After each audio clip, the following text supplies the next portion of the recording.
So we're going to talk some actual chemistry now. You won't need any chemicals this week, but next week you're going to either need the kit, or for those of you who weren't here, this kit is a kit of 49 different natural isolates and essential oils. It's for the people that are taking the home study course, and there's people all over the world that want to take this course. I don't know why, but they do. And so they want, I mean, this kit sells for $4.99, but I'm making it available to the students for half that price, $2.50. If you don't want to buy the kit, that's fine. What we're going to do is basically bring each week the relevant oils and isolates, and you can actually make little vials. They won't be as big as these, and you won't have a box. But you have to label them and everything yourself for your own smelling reference. You'll need these to take home with you, because a good part of this course is actual odor evaluation. You're going to need to be able to smell a component and tell what it is, or smell an oil and identify it just based on your smell. That's huge. And that ability to be able to do that is the deal breaker for going into this industry. So one way or another, we'll get those to where you can do that, because you're going to need to be able to do that at home and practice. Where would we go to buy this kit? Just tell me, and these are sold through Essential Oil University. Okay. Yeah, and we'll make it. So you have an opportunity to get the kit at half price if you want it. That's just basically break even. So that's, I know students are tapped for money, but I'm not going to sell them at a loss. It will be, you know, if you have the kit, it just makes it nice because you have the whole, the key with the structures of the molecules. And see, I've grouped these into 7 basic groups of chemicals in essential oil chemistry. And I don't, you know, some other people may have different classifications. These are just what I have determined to be the most useful.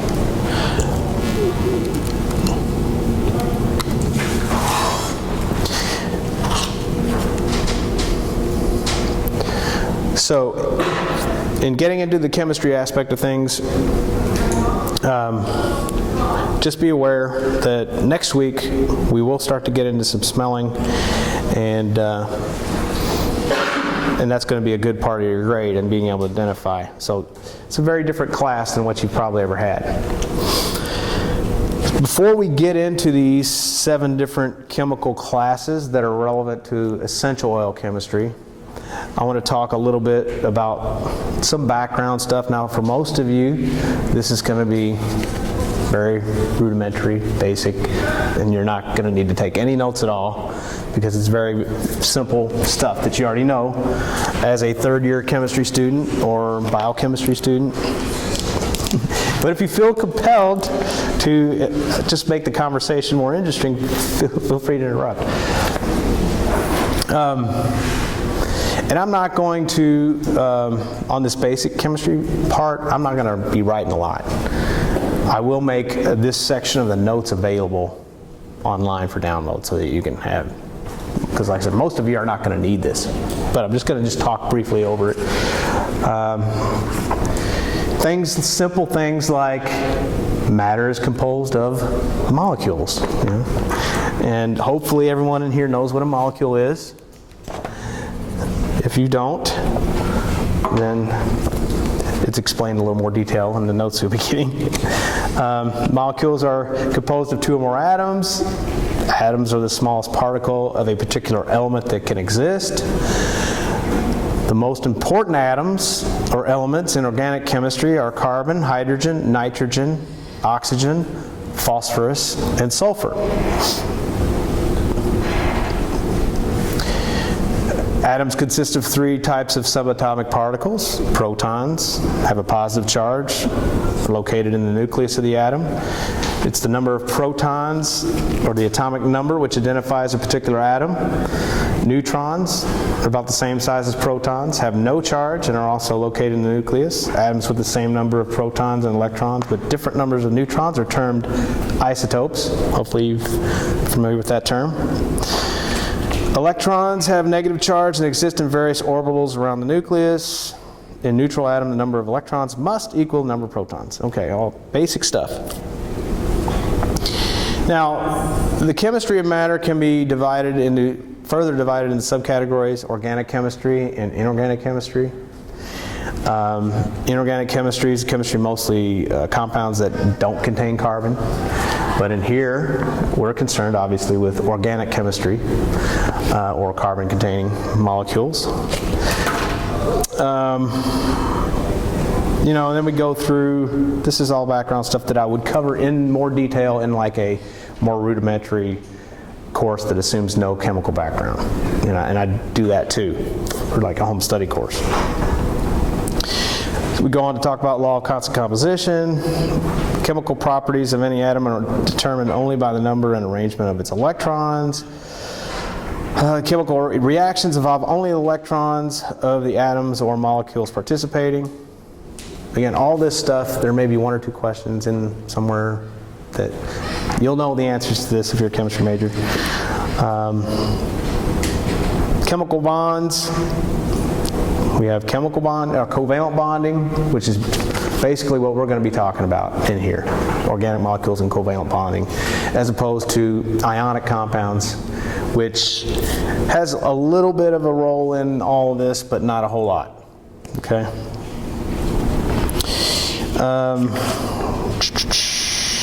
And then we go on to talk about the atomic number, atomic mass, how to calculate a molecular weight, which I'll expound upon more later.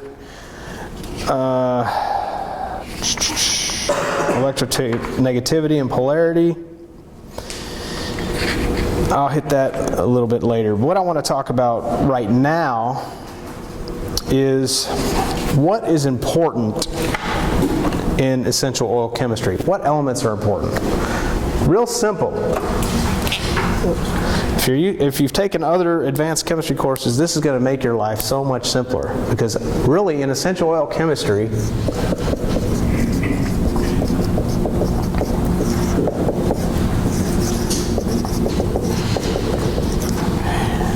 .9% of the time,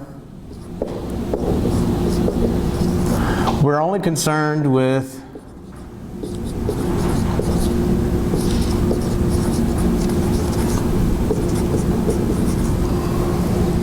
carbon, hydrogen, and oxygen.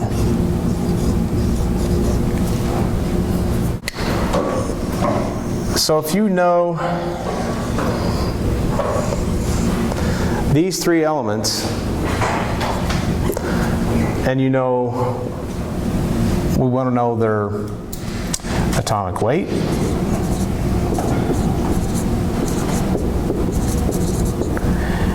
let me make a little better table here.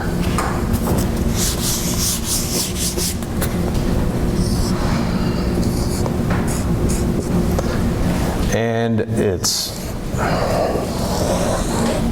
bonding pattern.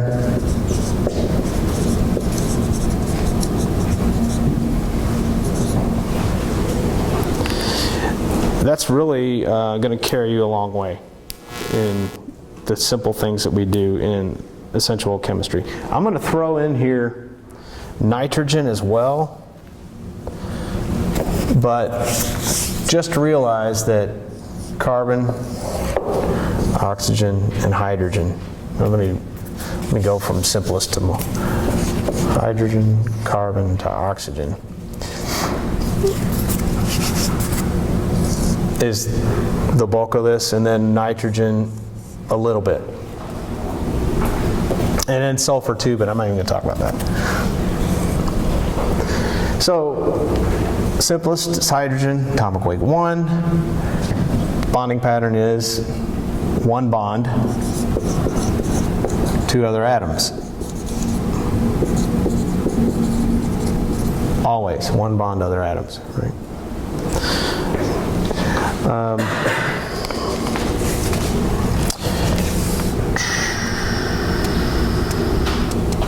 Only in single bonds, obviously. because you can only have one bond.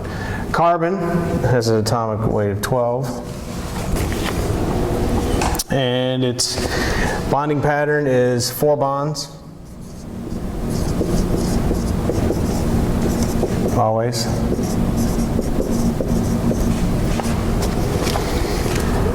Oxygen is 16. 2 bonds to other atoms.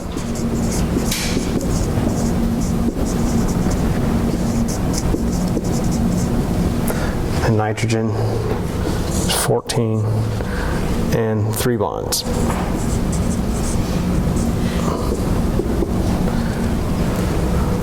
That's really, the only thing and commit that to memory, you'll be able to construct from a skeletal structure exactly what's present. Everyone know what I mean when I say a skeletal structure? Basically, you're not showing all the atoms and it looks like a skeleton. You'll see that if you don't know what I'm talking about in a minute.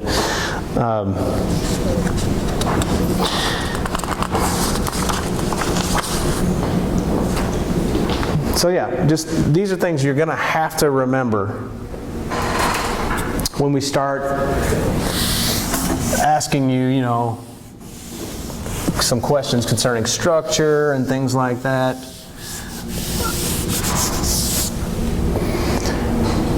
So let's look at, for example, the simplest organic molecule, a hydrocarbon, let's say, would be carbon. The carbon has to have 4 bonds. And the simplest thing you could do with those 4 bonds would be to put a hydrogen on each one. And that's methane.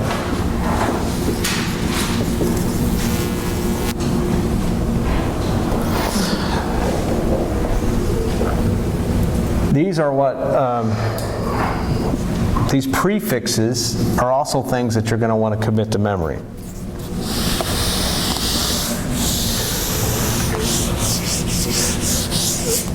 The prefix here tells you the number of carbon atoms, and then the ending tells you what class or what type of molecule it is. In this case, ANE means it's an alkane, which means basically that it doesn't have any double bonds.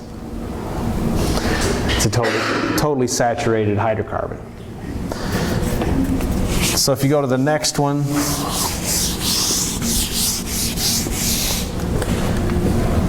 which would be 2 carbons with a carbon-carbon single bond. And if we remember, carbon has to have 4 bonds, so you populate the rest of those sites and you basically sprinkle with hydrogen. And you have, this is CH4, methane, C2H6, which is then ethane. F is 2.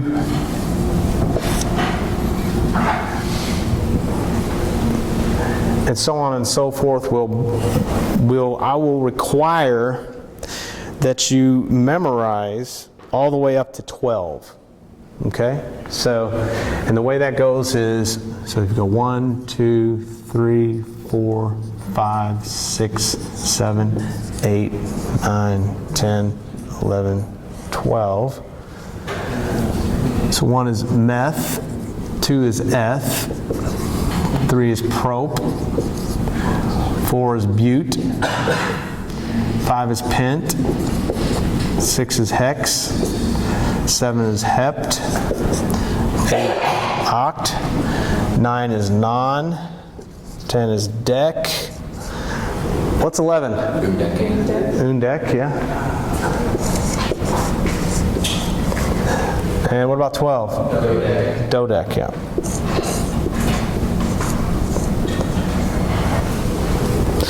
And if all these were just straight chain hydrocarbons, they would all end in A and E. So the largest of the series here would be dodecane, undecane, decane, nonane, octane, etc.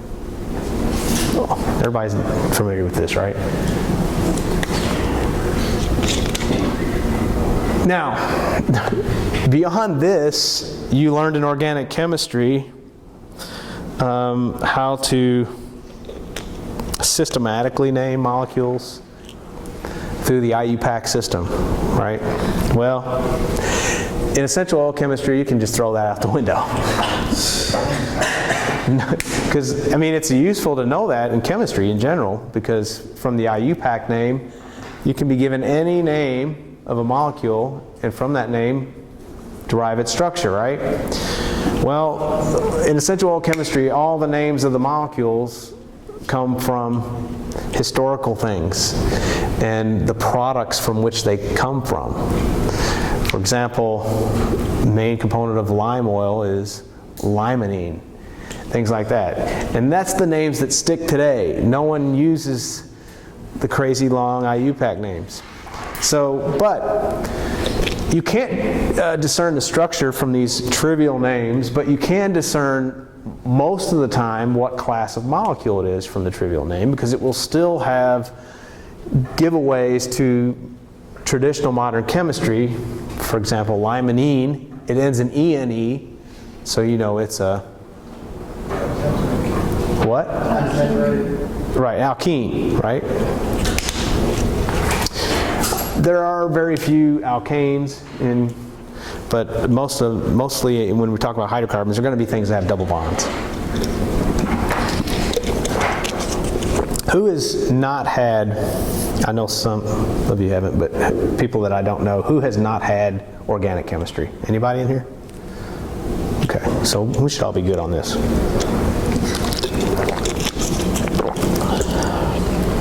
Sorry to bore you if this bores you.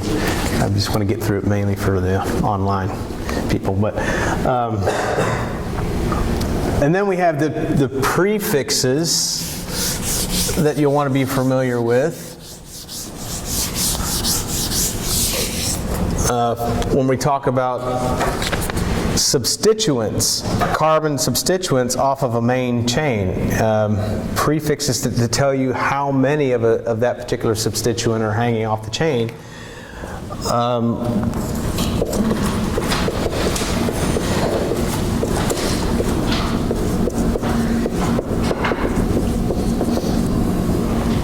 You'll want to be familiar with, for example, di equals 2, tri equals 3, tetra equals 4.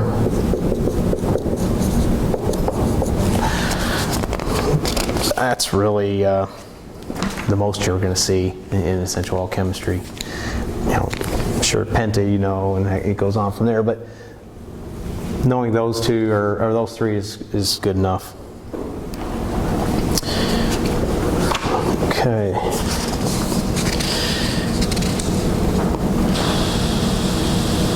Any questions to this point?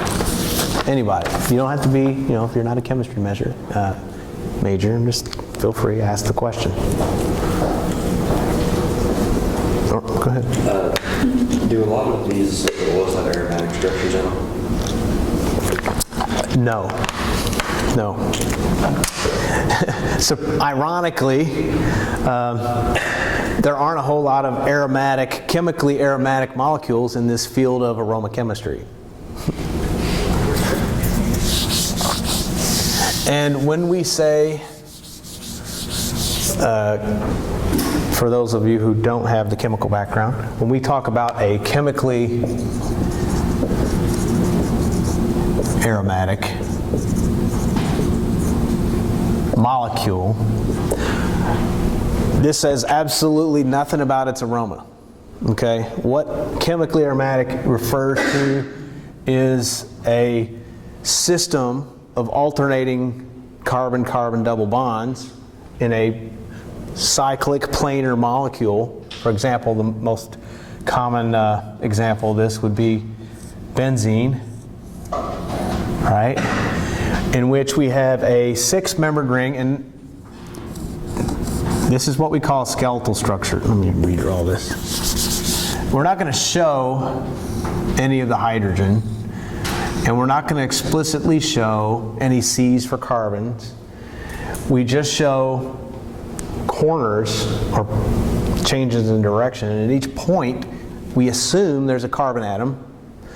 And attached to that carbon atom, if it's not explicitly shown to be oxygen, we know that it has to be hydrogen. So, for example, with this carbon atom, the way I have it drawn here, there would be 2 hydrogen atoms attached to it.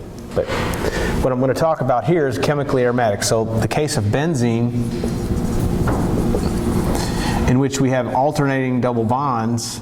Now, in this case, there would only be, now that this carbon has 1, 2, 3 bonds, there would only be 1 more to a hydrogen. There would only be 1 hydrogen here.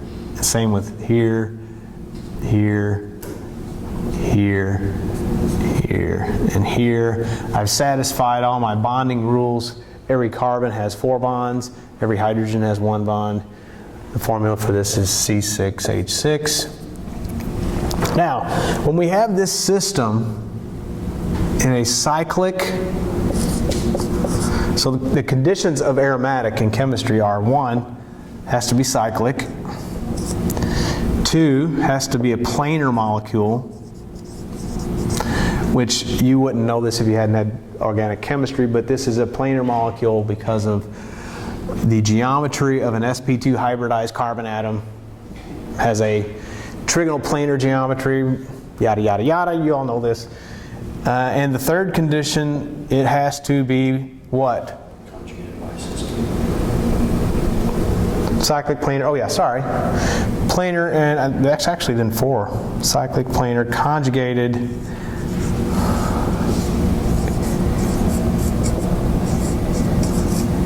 And then, I don't know if they put conjugated in with the planar. I think that might be part of the second rule. Planar and conjugated. And by conjugated, that just means you have alternating double bonds. Then the last condition is what? Is it a magic number or something? I can't remember what the number was. Come on, where's our organic chemist? 4 and plus 2? Yes, Huckel rule, right?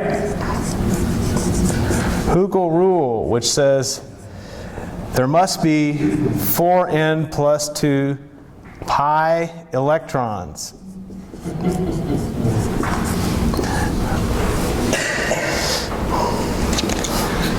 Bet you never thought you'd see that again, huh?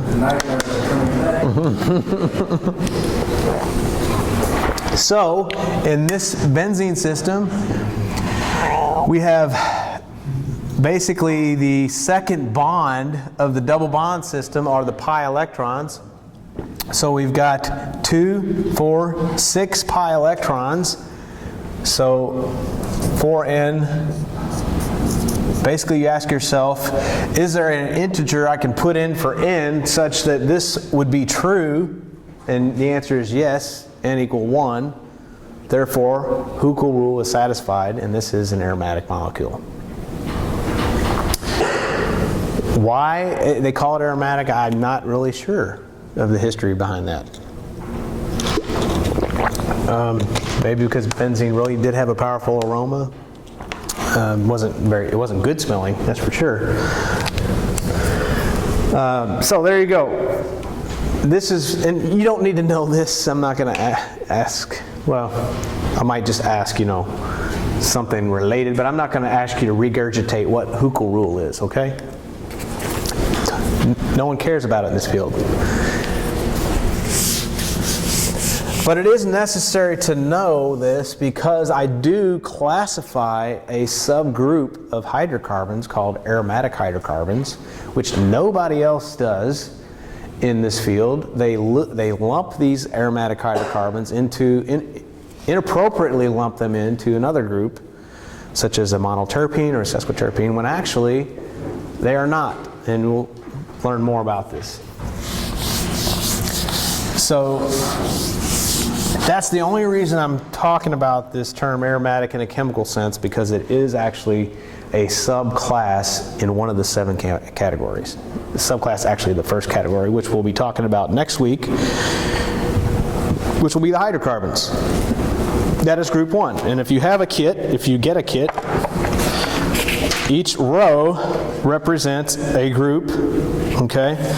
So the top group here is the hydrocarbons, and you will get 4 examples of the most common types of hydrocarbons and essential oils, and then 3 examples of oils which contain those hydrocarbons. And so we will smell those individual components, and then we'll compare them to the whole oil, and you will hopefully be able to smell, yeah, I can smell this component in this whole oil.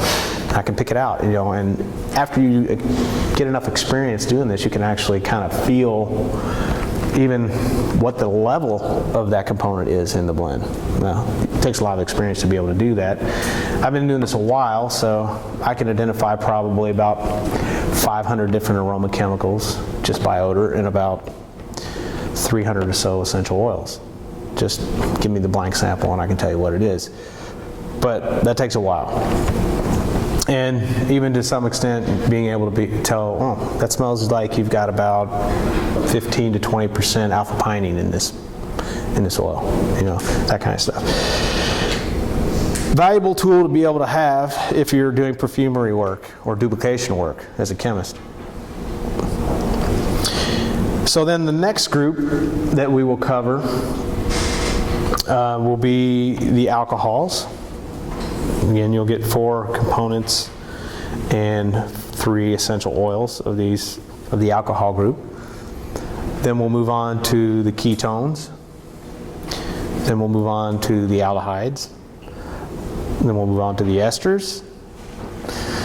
And then the oxides, which are also oxides, usually you've been taught to call them ethers.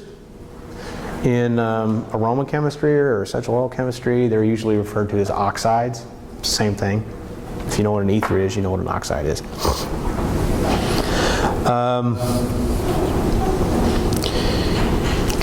And then the last group, I sort of had to come up with this class called multiple functionality, which means these are molecules that have multiple functional groups on them. So you can't really call it just an alcohol or just an aldehyde.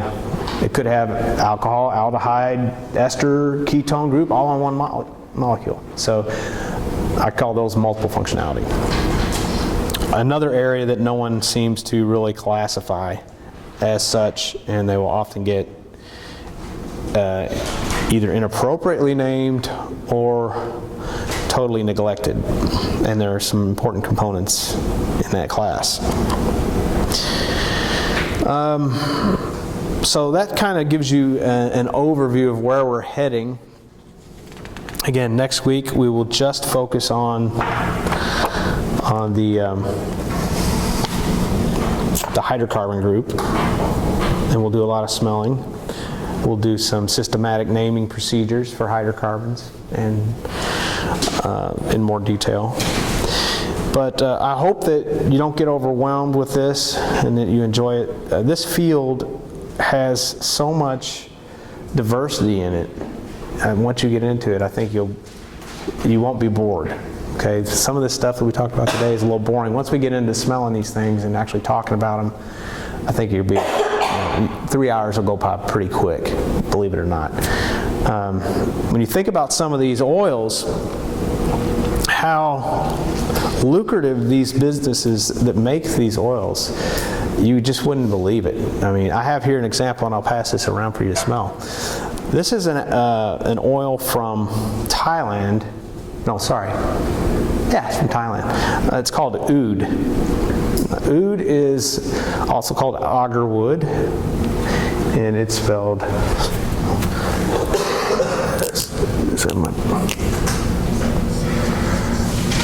agarwood or oud. Now this oil, the reason I'm showing it to you is because it is one of the most expensive oils in the world, at anywhere, depending on the quality, between $10,000 and $30,000 a kilo. This sample right here represents about $300 worth of oil. Now the reason this oil is so expensive is because you can't just distill agarwood and get the oil. the actual oud oil.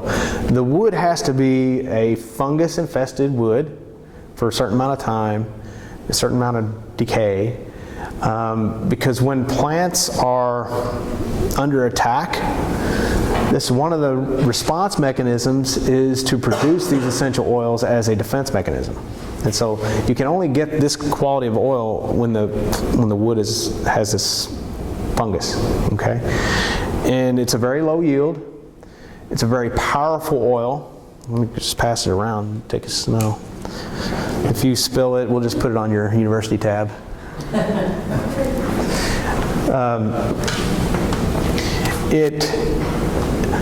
You may not like it. You'll think, wow, this is so expensive, but in a small amount, you would not believe how powerful this oil is. I mean, at a 0.1% concentration in a perfume blend, you can smell it. And it's very prevalent in Middle Eastern perfumery. It's considered one of the most potent aphrodisiac oils in the world, which is why it's so sought after. They use that for perfume? Oh yeah. That stuff stinks. I will just tell you, as you get exposed more and more to these different things, it's like a wine appreciation or anything else. The more you learn, the more you will appreciate. And actually, you know, I actually like the smell of that oil. And there are other oils like it that when you first smell, having never smelled anything like this, you're going to think, that smells horrible. But as you learn, you will learn to appreciate these things. It's not bad. That's tenacious, so tenacious. You can put that on a scent strip and come back a month later and it'll still smell. So it's got a lot of power. It can add complexity to other things. Yes. In very small amounts, it still has a presence. Yeah, That's so concentrated too. yeah, it's a very, very concentrated, essential oils are very concentrated liquids. Well, again, it's not going to smell like this at 0.1% in the blend. It adds just a slight nuance that is... It's like 1% then Well, it'd have to be mixed with other things, because perfumes are complex mixtures of essential oils and even synthetics.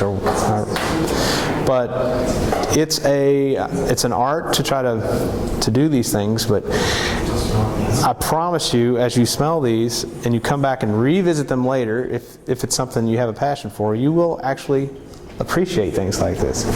There are even notes in perfumery called the fecal note.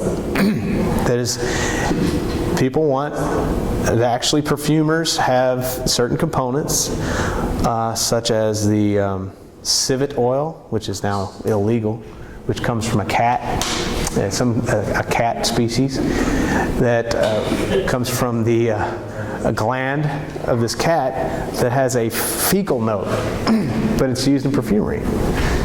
There are other fecal notes. Ambergris is basically whale puke, which is yeah, and some things. There's other ones. Musk.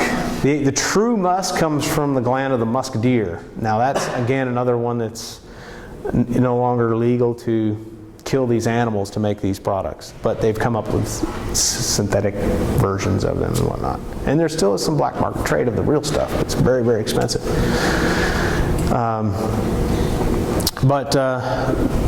This is, where, like I said, you will get the experience of smelling these things, and you may hate something at first, and then by the end of the class, you may totally turn a 180 and actually like something. The reason you hate these natural things at first, some people, is not hate them, but that's a little strong, but maybe you don't like them, is because our culture has become so accustomed to synthetic fragrances, as that's all we know. And people generally like what they're used to when it comes to smelling. And so, for example, if I showed you a rose oil from Bulgaria, a true steam distilled rose oil that cost over $8,000 a kilo, and showed you a $8 a kilo synthetic rose fragrance, most people in here would prefer the cheap rose fragrance. And that's because our noses have been conditioned to like synthetics, because that's what's available to us. And we have lost this whole area of natural perfumery that has become too expensive to do on a mass scale in today's world. Not to mention, the synthetics aren't going to give you the therapeutic benefit of the naturals. So, with that, any questions before we actually go on further next week and start getting into smelling? So would that have to do with like the difference between the synthetic and the natural? Would it just be like the chirality of the compound? That is one aspect, yes, because, and we're going to talk, that's one of the sections that we talk about is the complexity of nature. And the essential oil, the plant, when it produces, a lot of these molecules have L and D form, which are enantiomers, if you don't know what that term means. Basically, the molecule has a mirror image of itself that is not itself, okay? So you have, let's say your left hand and right hand are mirror images of one another, but you can't superimpose three-dimensionally the left hand onto the right hand. They're different molecules, even though spatially they look identical, but they're just mirror images, and they have all their chemical properties are the same. They have the same boiling point, the same melting point, all the same physical properties except for the way they rotate light, plane polarized light. One will rotate light to the right, one will rotate light to the left, and that's pretty much the only physical difference between them, but they will act differently in the body, as we know from medicine. You know, that could be the difference between a drug being benign or even, you know, toxic to the person if it has the wrong enantiomer. You know, if you have because the way the body works is all how molecules fit. It's a hand and glove type relationship, how the molecule fits into certain receptors, and if it's a right-handed molecule trying to fit in a left-hand receptor, it's not going to fit. It's not going to work. Well, sometimes this works that way in your nose, and you'll have, for example, let's say carvone, L and D carvone. Carvone, L-carvone is in dill. It is the main component and the characteristic odor of dill. D-carvone, which is the mirror image molecule, is the characteristic odor of spearmint. So completely different odor, but yet structurally looks almost, you know, they look identical. They're mirror images of one another, but they fit differently inside those receptors and create a different odor perception. Now that's not the case in everything. That's a drastic difference. So is there some that are synthetically reproduced? Yes, Mirror images, and that was, but they smell similar. well, that's what he was hitting upon there, and I kind of lost track. When things are produced on a mass scale in a laboratory, synthetically, typically they don't have control, or it's more expensive to control whether you produce all of one or another of these enantiomers, L or D form. The plant is usually highly specific for one form or another. For example, peppermint oil produces 99.9% L-menthol. Okay? But if you make menthol synthetically through a batch bulk process, the cheapest way, you're going to get a 50-50 mixture of L and D menthol in the synthetic form. So, and when you get that 50-50 or racemic mixture, that doesn't rotate light at all because it's half one, half the other, and they cancel each other out. And so it's not going to smell the same as the oil or the component that would be 99.9% L-menthol in the plant. So, and that's almost always the case in these plants. It's going to be almost all one form or another. So then when you adulterate an essential oil with a synthetic version, when we adulterate essential oil with a synthetic version, you can completely throw off the therapeutic benefit as well as the odor of it. And so that's one of the reasons why these oils are not successfully completely recreated in a laboratory, is that. Plus, the other reason, and again we'll hit on this in more detail later, is just the sheer complexity of these things. When you look at an essential oil, and you see a lot of main components, and 30 or so chemicals may make up 99% of the oil, and then that last 1% is another 300 components. And that little 1% makes a big difference in the odor, and what they call the synergistic effect of the overall. So trying to reproduce that complexity and just the sheer number of molecules there, and then to get each one of those molecules in the correct enantiomeric ratio would be a phenomenal task to do synthetically, as you might imagine. Any other questions? Well, we want to get out of here early tonight? Okay.